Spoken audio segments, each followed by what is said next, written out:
정상윤의 동네 책방. 오늘의 이야기. 도서실에 있어요. 우연히 찾은 도서실에서 사서가 건네는 엉뚱한 책 한 권과 양모펠트가 불러일으키는 변화. 책이 누군가의 삶을 바꿀 수 있는 특별한 힘을 가졌음을 전해주는 이야기입니다. 현실에 대한 감사함 없이 신기루 같은 꿈만 꾸던 21세 여성복 판매원.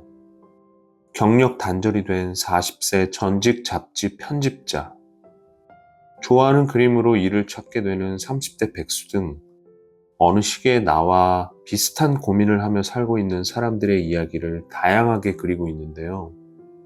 그 중에서 저는 65세 정년 퇴직자 마사오 씨의 이야기를 읽어드리려 합니다. 세상 모두가 당연하다는 듯 100세 시대를 말하지만 정년 퇴직 시기는 몇십 년 전과 크게 다르지 않은 아이러니한 현실. 그 현실 속에서 65세에 정년 퇴직한 마사오 씨가 다시 자신만의 길과 에너지를 찾아가는 이야기가 저한테도 큰 격려가 되는 느낌이었어요. 여러분들도 공감과 함께 위안을 받으시길 바라며 도서실에 있어요. 지금부터 시작합니다. 65살이 된 9월의 마지막 날.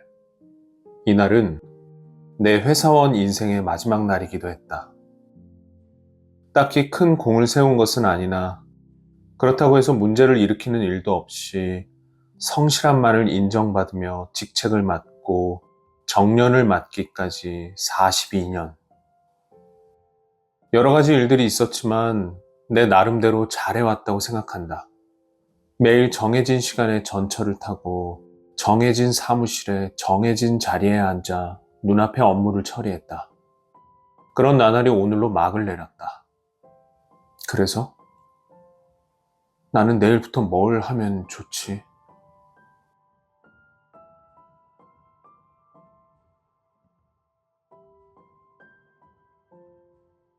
반년 전 정년 퇴직하고 나서 깨달은 사실이 셋 있다.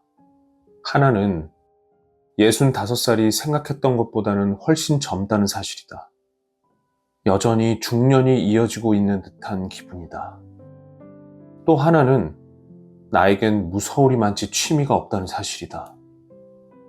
마지막 하나는 회사원이 아니게 된 나는 더 이상 사회로부터 인식되지 않는다는 사실이다. 내 존재는 이미 기억에서 사라져가는 중일 것이다. 42년을 일했는데도. 우두커니 텔레비전을 보고 있는데 아내 요리코가 일을 마치고 돌아왔다. 아, 맞다. 이거. 요리코가 가방 안에서 종이를 한 장 꺼냈다. 바둑교실.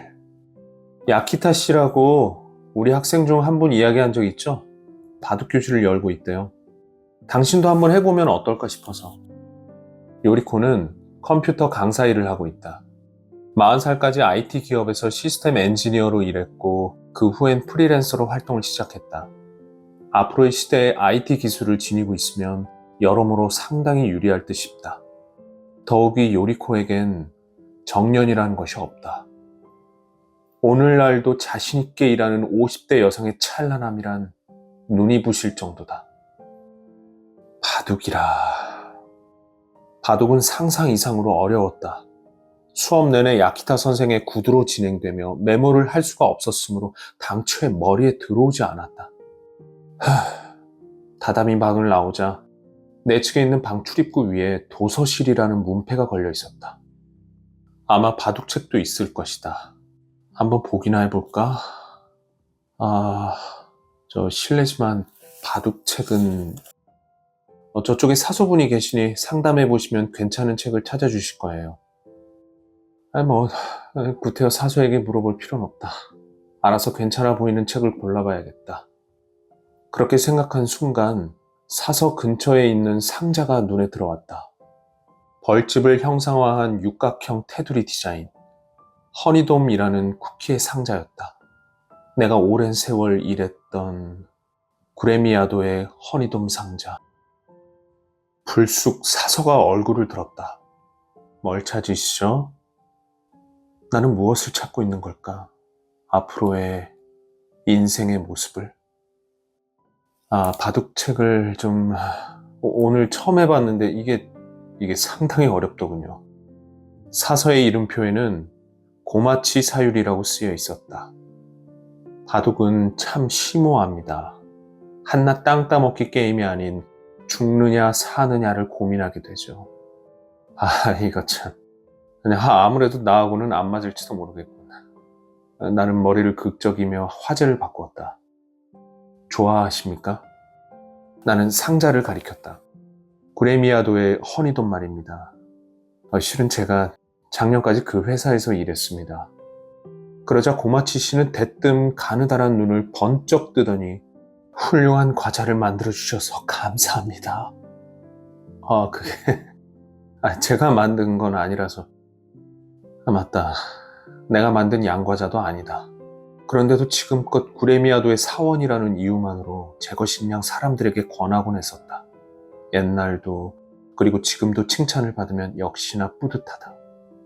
하지만 나는 이제 구레미아도에서 일하고 있지도 않고요. 이 말만 하면 가슴이 뻐근했다. 저같이 회사밖에 모르는 사람에게 정년 퇴직이란 사회로부터 물러나는 것이나 다름없다는 사실을 실감하고 있습니다.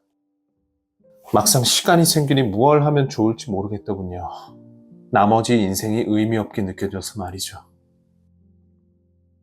나머지라는 게 뭐죠? 자, 예를 들어 12개들이 허니돔을 10개 먹었다고 칩시다. 예? 그러면 상자 안에 있는 2개는 나머지인가요? 곧장 목소리가 나오지 않았다. 핵심을 찌르고 있는 듯했다. 그러나 그에 대한 대답을 나는 말로 잘 형용할 수가 없었다. 고마치 씨는 경이로운 속도로 자판을 두드렸다. 그러자 프린터가 달칵달칵 움직이기 시작하더니 종이 한 장이 나왔다. 바둑의 기본, 수비하고 공격하라. 0부터 시작하는 바둑 강좌. 그리고 맨 아래에 이런 제목이 있었다. 겐게와 개구리. 제목 옆에 괄호로 주니어 포엠 모음집 20이라고 적혀있고 저자는 구산호 신페이로 되어 있었다. 포엠? 확실히 구산호 신페이는 시인이었을 터다. 그런데 어째서 이 책을, 바둑과 무슨 관계가 있는 걸까? 고마치 씨는 카운터 제일 아래 서랍을 열어 무언가를 부스럭부스럭 꺼냈다. 받으세요. 그쪽한테는 이거. 고마치 씨는 붉은 털뭉치를 올려놓았다. 네모난 몸통, 2개의 작은 집게. 개입니까? 부록입니다. 부록? 네, 책의 부록. 영문을 알 수 없었다. 바둑 관련 책을 물어보았는데 개구리니 개니 이거 양모 펠트라는 거예요. 어떤 모양으로든 어떤 크기로든 만들 수 있죠. 어떤 식으로든 제한이 없어서 여기까지라는 게 없어요. 양모 펠트라. 이런 취미가 하나라도 있다니 부럽다. 이런 것도 일이라고 부르곤 하죠. 손일. 나는 하는 수 없이 개를 웨이스트백에 넣고 종이를 든 채 책장으로 향했다. 고마치 씨의 추천대로 모든 책을 빌려 나는 저녁 식사 후 책을 들고 예전에 딸이 쓰던 방으로 들어갔다. 바둑책을 훌훌 넘겨보았다. 어느 것 하나 구미가 당기지 않았다. 그 가운데 딱 한 권. 어딘가 잘못 빌려온 느낌의 목가적인 표지. 겐게와 개구리.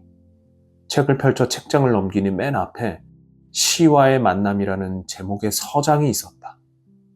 좋은 시를 만나면 시 전체든 마음에 든 일부든 노트 같은 곳에 옮겨 적기를 권하고 있었다. 그렇게 하면 제 손으로 직접 만든 앤솔러지가 완성된다는 것이었다.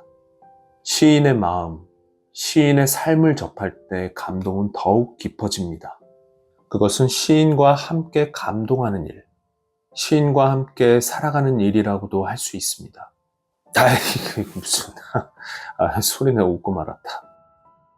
그러나 옮겨 적기만 할 뿐이라면 가능할 것도 같았다. 마음에 든 일부만이어도 된다니 마음이 가벼웠고 앤솔러지라는 말도 멋스러웠다. 노트가 있었던가. 나는 책상에 딸린 서랍을 열었다.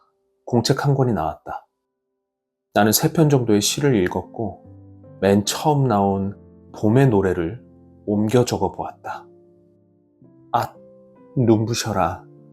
앗, 즐거워라. 물은 반들반들, 바람은 산들산들, 캐롤은 굿쿠. 아, 좋은 냄새다. 거기서 펜을 놓았다. 4번 등장하는 캐롤은 굿쿠는 개구리의 울음소리일 것이다.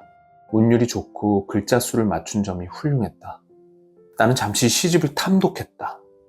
봄의 노래처럼 평안한 정서만 있는가 싶었는데 작품에 따라 어딘지 모르게 쓸쓸하거나 어두운 분위기가 감돌기도 했다. 이윽고 가지카라는 제목의 시를 맞닥뜨렸다. 키키키키키키키키 키이루키 이루키 이루키 이루키 이루 하고 초장부터 음감이 인상적인 시였다. 옮겨 적으면서 궁금증이 더해갔다. 이건 무슨 소리일까? 설명이 없어 도무지 알 수가 없었다. 더욱이 경계선에 밤이 끼어들어 라든가 아가미의 명멸이라든가 어떤 상황인지 상상조차 되지 않았다. 아무래도 시를 이해하는 일 역시 쉽지만은 않은 듯했다. 다음날 오후 요리코와 함께 집을 나섰다. 에덴이라는 대형마트에 가기 위해서였다. 컴퓨터 교실 학생이 여성복 매장에서 일하고 있다는 걸 최근에 알았다고 한다. 우리는 맨션 주차장으로 향했다. 아, 에비가와 씨! 뜰에 난 잡초를 뽑고 있던 관리인 에비가와 씨에게 요리코가 말을 걸었다. 에비가와 씨가 이쪽을 쳐다봤다. 지난번에 감사했어요. 말씀하신 대로 청소했더니 브레이크가 훨씬 잘 듣더라고요. 아, 별 말씀을요. 고쳐졌다니 다행이네요.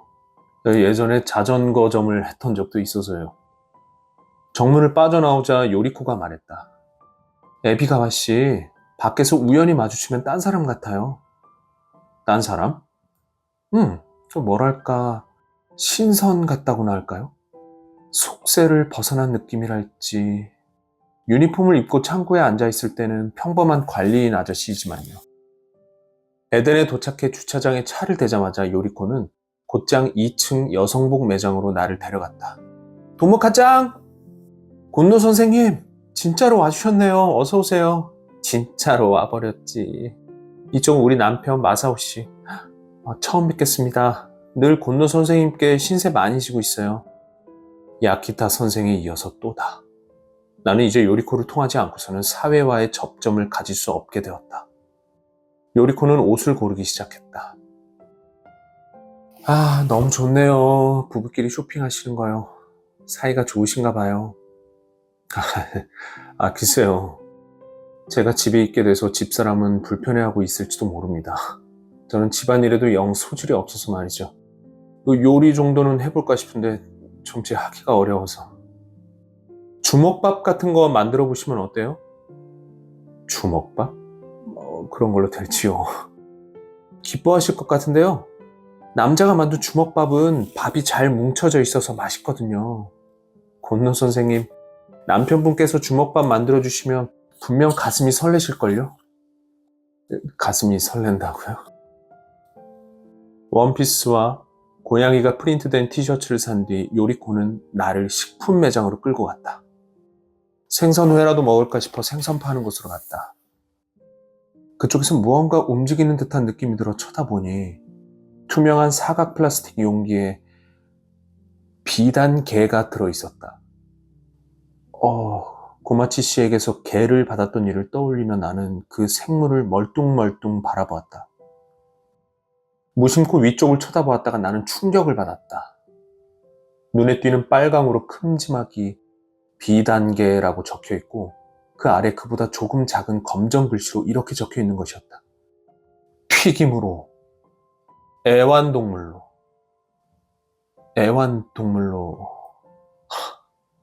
먹히느냐, 사랑받느냐.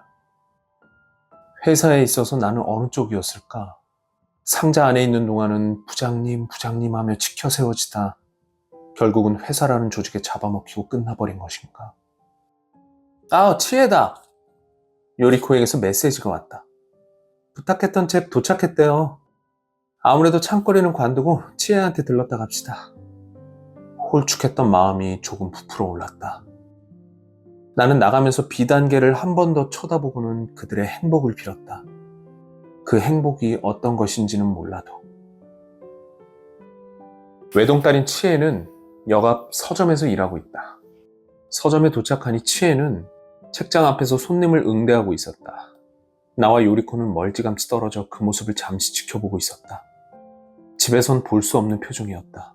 온화하면서도 어딘가 맑았고 야무진 미소. 치혜가 요리코 쪽으로 얼굴을 돌렸다. 책 가지러 온 거지? 응. 잡지도 사려고. 잠깐 기다려. 가지고 올게. 나도 뭔가 사는 편이 좋을까 싶었지만 갖고 싶은 책이 떠오르지 않았다. 순간적으로 이렇게 질문했다. 시집 같은 건 어딨냐?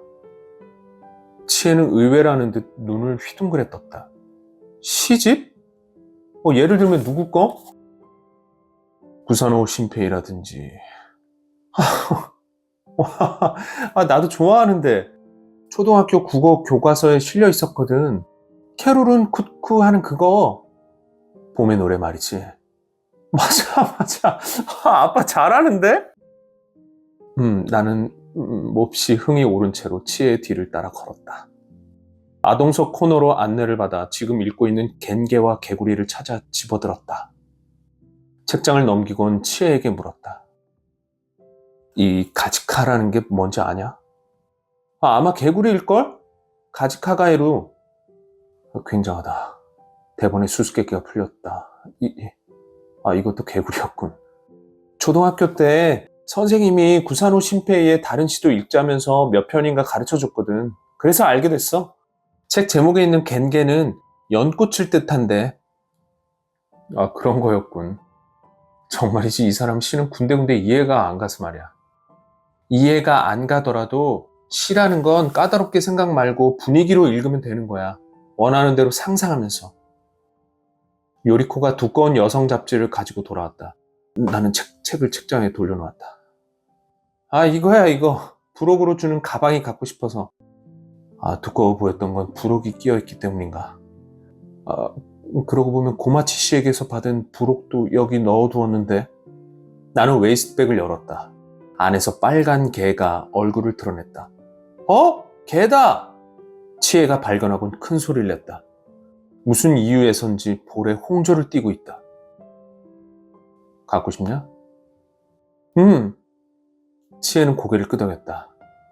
내가 건네주자 행복해하며 개를 받아들었다.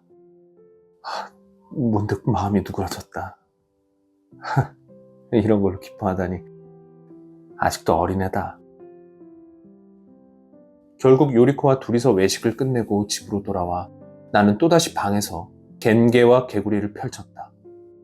가지카가 개구리임을 알고 나니 참으로 운치 있게 느껴졌다. 그렇군.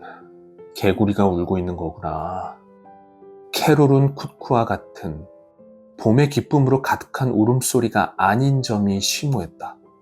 경계선도 아가미의 명멸도 역시나 이해가 잘 안 가지만 왠지 모르게 밤의 어둠 속에서 함초롬 물기를 머금고 있는 듯한 광경이 펼쳐졌다. 무언가가 세계가 빠끔빠끔 열렸다 닫히며 빛을 내는 느낌이었다. 그곳에 기묘하고도 애절한, 그럼에도 어딘가 넋을 잃게 만드는 개구리의 울음소리가 울려 퍼지고 있었다. 이게 바로 시 감상이라는 건가? 재밌다. 나도 약간은 이쪽 방면에 재능이 있는지도 모르겠다.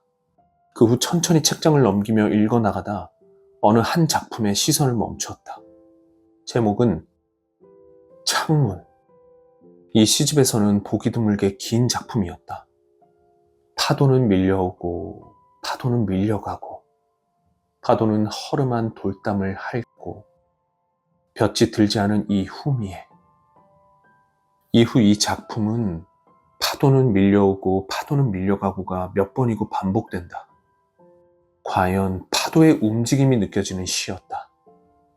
그런데 어째서 이 시의 제목이 창문일까?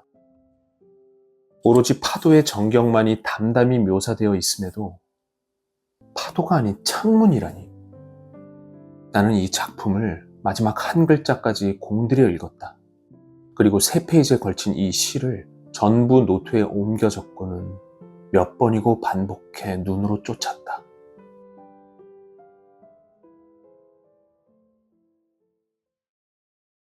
며칠 뒤 상자 한가득 감귤이 도착했다.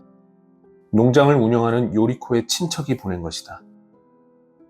이거 에비가와 씨한테도 좀 나눠주죠? 마침 잘 됐네. 브레이크 고치는 법 알려준 담례로요. 자, 가지고 가요. 어? 자전거 당신도 타잖아요.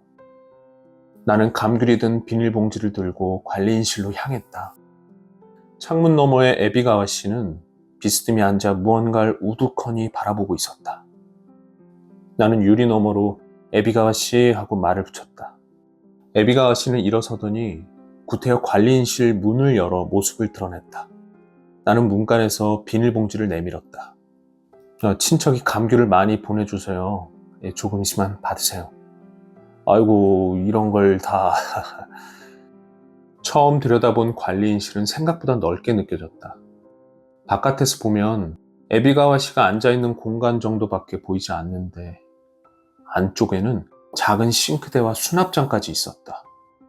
파일이 들어찬 선반, 책상 위에 산처럼 쌓인 서류, 벽에 걸린 화이트보드, 더할 나위 없는 사무실이었다. 그리고 눈앞에는 커다란 유리창, 창문. 나는 무의식 중에 중얼거리고 있었다. 에비가와 씨는 작게 들어오세요 라고 말했다. 나는 안으로 발을 들여놓았다. 창밖에서는 오른쪽으로 왼쪽으로 사람이 오갔다. 주민, 방문객, 택배기사, 아이, 어른, 노인. 그 풍경을 바라보고 있으니 창문이 떠올랐다. 파도는 밀려오고 파도는 밀려가고. 에비가와 씨는 이렇게 어떤 날이든 매일매일 창문 너머로 인파를 보고 있는 거구나.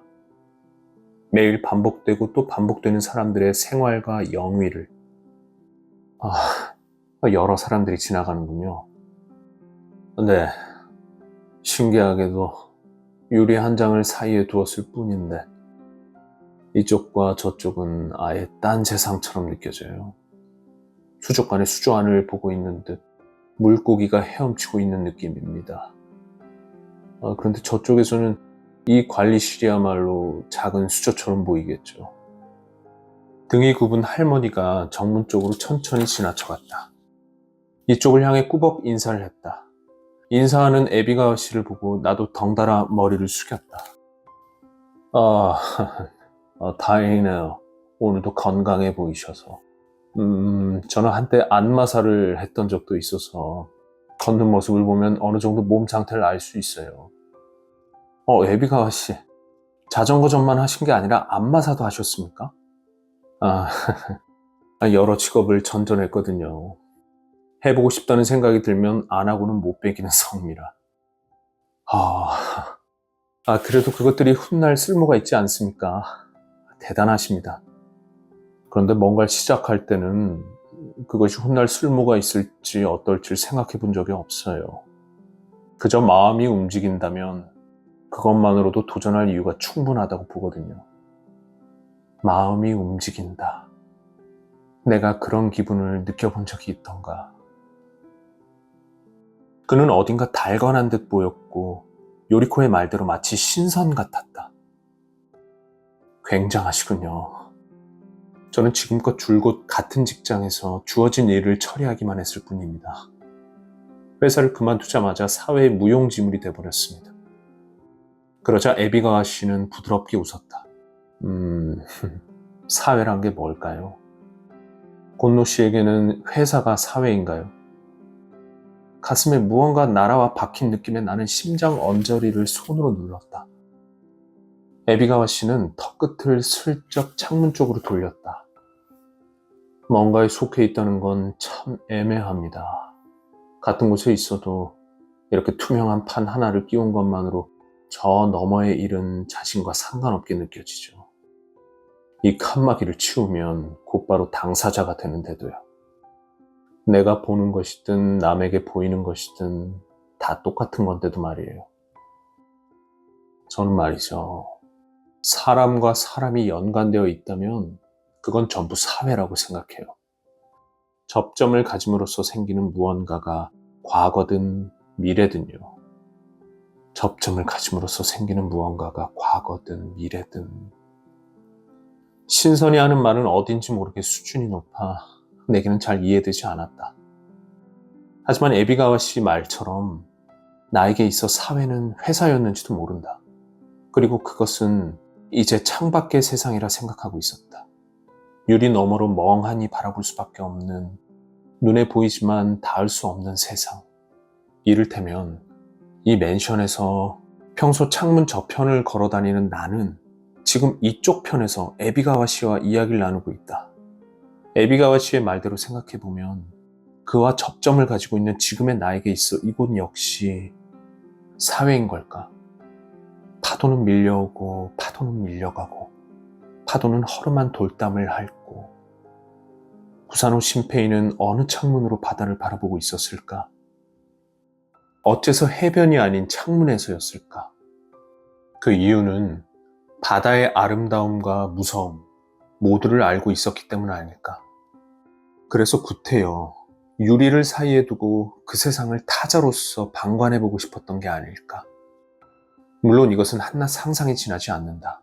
하지만 나는 조금은, 아주 조금은 그와 함께 살아가는 느낌을 받았다. 이튿날 점심, 나는 혼자서 역 건물에 있는 서점으로 갔다. 치에는 코너에서 흐트러진 책을 정리하고 있는 참이었다. 말을 걸자 요즘 자주 오네? 라며 웃었다. 책 사러 왔어? 아니. 너한테 좀 물어보고 싶은 게 있어서 말이지. 치에는 눈을 휙 움직이더니 작은 목소리로 말했다. 좀 있으면 휴식 시간이니까 잠깐만 기다려. 점심 먹자. 점심 휴식 시간은 45분이라고 한다. 앞치마를 벗은 치에와 둘이서 역 건물에 있는 식당 가러 갔다. 바쁘냐? 오늘은 그렇게 안 바빠. 정규직 전환 얘기가 나왔었는데 역시 잘 안 됐어. 치에는 근무한 지 올해로 5년째가 되지만 계약직 사원에서 정직원 되기는 어렵다는 말을 했었다. 그렇구나. 아쉽네. 아니야, 일할 수 있는 것만으로도 감사하지. 서점이 점점 줄어든다는 건 요즘 책이 잘 안 팔리니까. 그런 소리 마.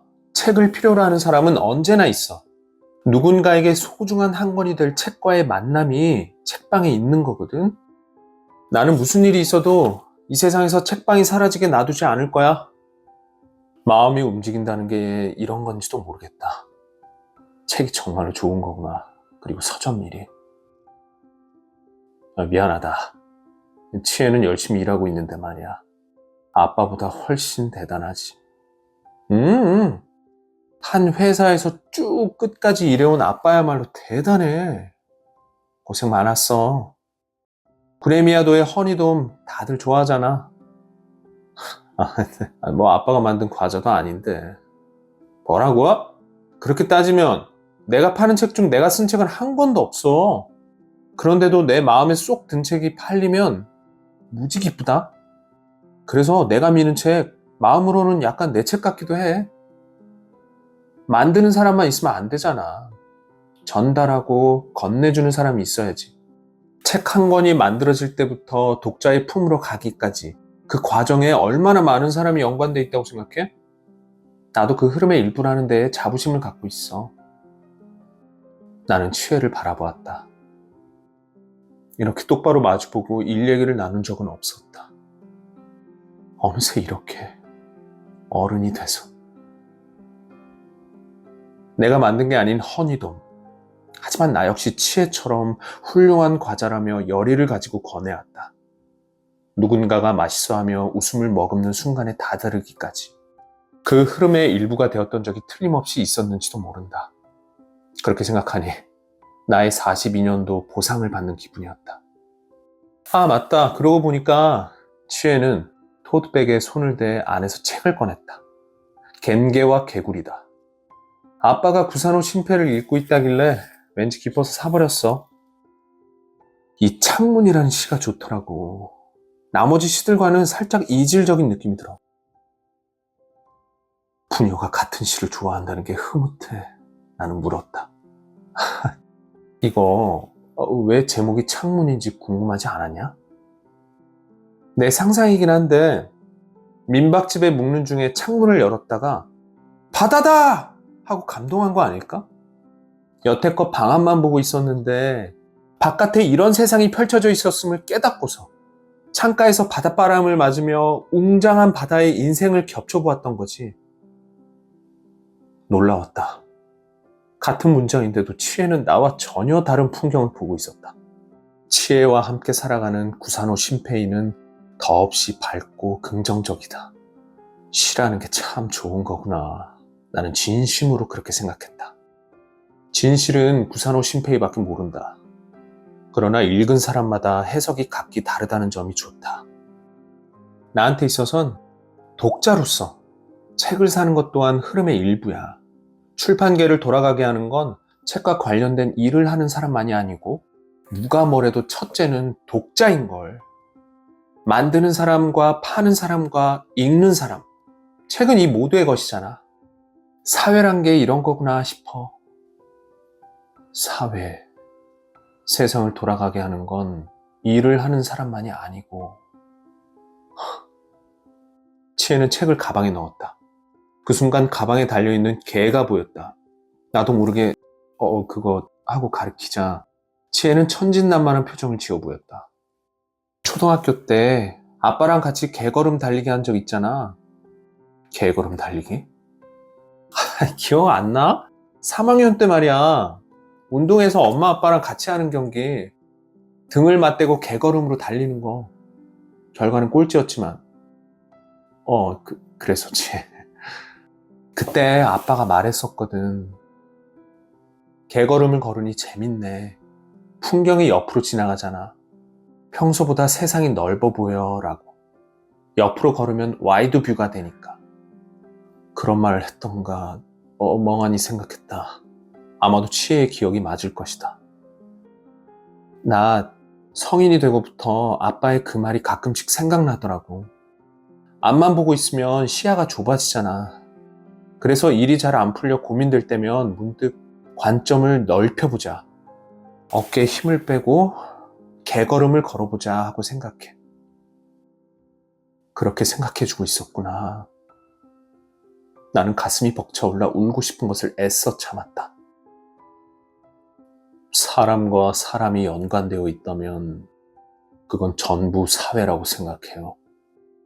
접점을 가짐으로써 생기는 무언가가 과거든 미래든요. 에비가와 씨가 했던 말이 이제야 이해되는 듯했다. 회사만이 아니다. 부녀 사이에도 분명히 사회가 존재했던 게 아닐까.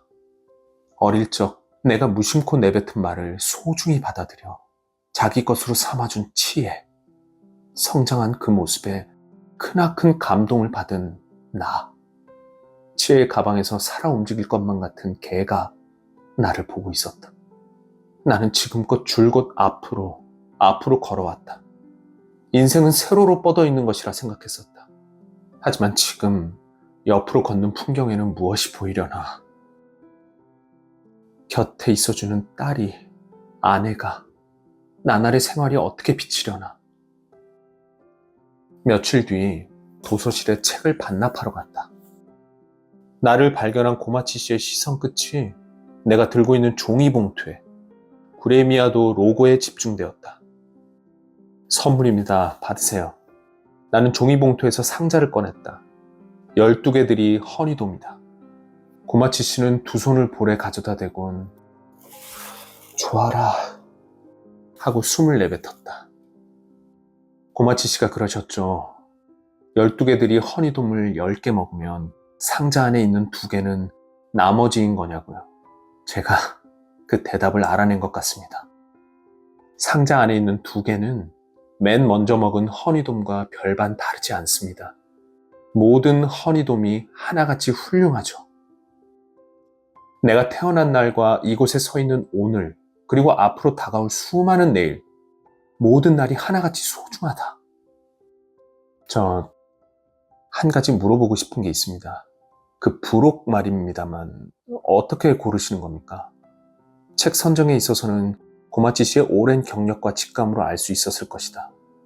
하지만 마트에서 비단계를 맞닥뜨리거나 개걸음 달리기 이야기를 하게 되리란 건 고마치 씨가 알 턱이 없다. 대강 고르는 거예요. 있어 보이게 말하면 영감. 그게 그쪽을 어딘가로 이끌었다면 잘된 일이네요. 정말 잘 됐어요. 하지만 저는 무언가를 알고 있지도 영향을 주는 것도 아니에요. 모두들 제가 드린 부록의 의미를 스스로 찾아내는 것이죠. 책도 그래요. 만든 이의 의도와는 상관없는 부분에서 그곳에 적힌 몇 마디 말을 읽은 사람이 자기 자신과 연결지어 그 사람만의 무언가를 얻어내는 거예요.